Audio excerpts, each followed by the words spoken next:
नमस्कार, मी लतिका। आज मी तुम्हाला झटपट अशी पोपटी बनवून दाखवणार आहे, ते पण कुकरमध्ये। तर त्यासाठी बघा वाटणसाठी काय घेतलेलं आहे। 4 मिरच्या घेतलेल्या आहेत, ह्यातल्या 3 मिरच्या तिखटवाल्या आहेत आणि 1 कमी तिखटवाली घेतलेली आहे। थोडेशा अजून मिरच्या घेतल्या तर चालेल। 1 इंच आलं घेतलेलं आहे, त्याचे तुकडे करून घेतलेले आहेत। ही आपली लसणाची पात घेतलेली आहे बघा, 4 लसूण घेतलेले आहेत, त्याचे पाती सकाळी घेतलेले आहेत मी। 1 कढीपत्त्याची काडी आणि पुदिना घेतलेला आहे, त्याचे पण आपण देठा सकाळी घेतलेला आहे। तर ते एवढं वाटण करून घ्यायचं, त्याच्यामध्ये टाकायचे आपल्याला एक मुठभर कोथिंबीर आणि ती पण काय केलेली आहे, कवळी कवळी त्याची देठं पण घेतलेली आहेत। आता हे मी वाटून घेते। वाटण बनवून घेतलेलं आहे, त्यात थोडंसं मी पाणी टाकलं होतं। आता आपल्याला पोपटीसाठी बघा हा बांबुडीचा पाला लागतो, तर हा पाला मी घेतलेला आहे आणि हा स्वच्छ धुवून घेतला 2-3 पाण्यामध्ये। आता आपल्याला पोपटीसाठी काय पाहिजे माहिती आहे का, मोठ्या आकाराचं एक रताळं घेतलं होतं, त्याचे असे तुकडे करून घेतलेले आहेत। मोठ्या आकाराचे 2 गाजर घेतलेले आहेत, त्याचे तुकडे करून घेतलेले आहेत। 1 मक्याचं कणीस घेतलेलं आहे, त्याचे 4 तुकडे करून घेतलेले आहेत। 4 बटाटे घेतलेले आहेत, ते पण मी छोट्या आकाराचे घेतलेले आणि त्यांना इतक्या चिरा पाडून घेतलेत बघा, लांबड्या लांबड्या अशा तुकडे करून घेतले तरी चालू शकते, ना तशा मधोमध 4 भाग करून घेतले तरी पण चालू शकते। आता आपण काय करूया माहिती आहे का, ह्याच्यामध्ये ना हे वाटण टाकून घेऊया। सगळं वाटण सगळं मी काढून घेतलेलं आहे वाडग्यामध्ये। आता ह्यात आपल्याला अजून साहित्य टाकायचे बरं का।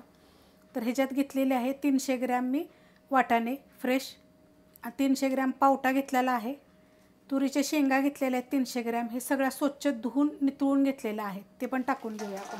ह्याच्यामध्ये मी अर्धी वाटी हरभरा, आपला फ्रेश हरभरा घेतलेला आहे। आता हे सगळं काय करूया आपण, पहिलं मिक्स करून घेऊया मस्त असं बघा। मी सगळीकडे लावून घेतलेलं व्यवस्थित। आपण असं हलवून हलवून चांगलं लावलं का नाही तरी सगळीकडे लावलं जातं। आता ह्यात आपण बाकीचं साहित्य टाकून घेऊया। 1 मोठा चमचा मिरची पावडर घेतलेली आहे, छोटा 1 चमचा गरम मसाला पावडर, थोडीशी हळद घेतलेली आहे, थोडंसं मीठ घेतलेलं आहे, म्हणजे चवीप्रमाणे घ्यायचं। धने जिरे पावडर 1 चमचा घेतलेले। ह्यात काय केलेलं आहे, थोडासा ओवा मी कुटून टाकलेला, 1-2-3 चिमूट टाकलं होतं, नंतर हे कुटून घेतलेलं आहे। आता हे पण मी चांगलं कालवून घेते मस्त असं बघा। मी सगळीकडे लावून घेतलेलं आहे। आता आपण ह्याच्यामध्ये लिंबू पिळून घेऊया। अर्धा लिंबू घेतलेला आहे, खूप मोठ्या आकाराचा लिंबू होतं, त्याला रस पण खूप आहे बघा। लिंबाचा रस बघा मी ह्याच्यात टाकून घेतलेला आहे, पिळून घेतलेला आहे। खूप मोठं लिंबू होतं बघा, अशा आकाराचं, खूप रस आहे ह्याला, तर अर्धा लिंबू मी घेतलं होतं हे। आता हे पण मी चांगलं मिक्स करून घेते, सगळीकडे लागलं पाहिजे मस्त असं बघा। लिंबाचा रस टाकल्यानंतर मी चांगलं कालवून मिक्स करून घेतलेलं आहे व्यवस्थित। तुम्ही ह्याच्यात अजून काय काय टाकता जरा मला कमेंट करून सांगा।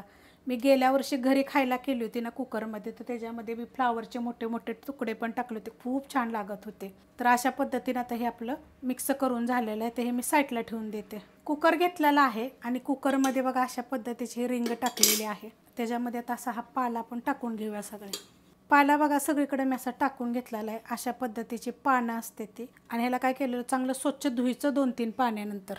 आता ह्याच्यामध्ये मी टाकणार आहे मोठं मीठ। खाली स्टँड नसेल तर एखादी प्लेट टाकायची बरं का, त्यात टाकायचे आपल्याला। ह्याच्यामध्ये ओवा मी 3 चमचे ओवा घेतलेला आहे। तर त्याच्यामध्ये हे आपण सगळं साहित्य जे कालवून घेतले ना, हे सगळं लावून घ्यायचं व्यवस्थित। सगळं बघा मी टाकून घेतलेलं आहे, तर 2 थर बनवलेत। 1 टाकल्यावर त्याच्यावर परत बांबुडीचा पाला टाकलाय आणि त्याच्यावर परत हे मी टाकून घेतलेलं आहे। आता त्याच्यावर आपण पाला टाकून घेऊया।